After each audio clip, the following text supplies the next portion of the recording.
Function of tubules. Fourth is collecting duct. Collecting duct is the last portion of the nephron. जो DCT के बाद जो part शुरू होता है that is collecting duct. Collecting duct extends from cortex to inner parts of medulla in the kidney. मतलब जो हमने लूप ऑफ हेनले देखा था दैट्स एंटायरली मोस्ट ऑफ उसका पोर्शन मेडुला में होता है. कलेक्टिंग डक्ट का भी वैसे ही it extend from cortex to inner parts of the medulla, पूरे में मतलब मेडुला के इनर पार्ट्स तक एक्सटेंड करता है. DCT का जो काम है that is large amount of water can be reabsorbed by this to produce a concentrated urine.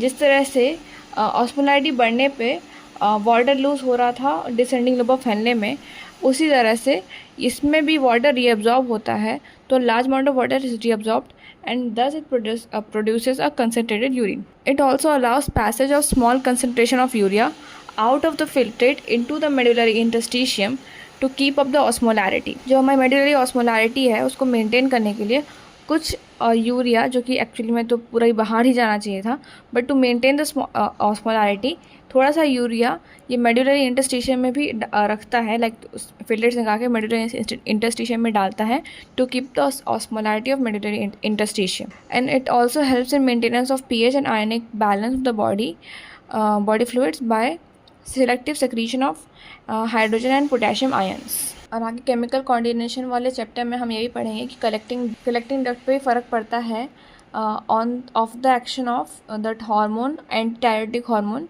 जो कि हाइपोथैलेमस सेक्रेट कर रहा था, जिसका इफेक्ट DCT पे पड़ा था. तो उसके साथ साथ DCT के साथ साथ उसका कलेक्टिंग डक्ट पे फ़र्क पड़ता है.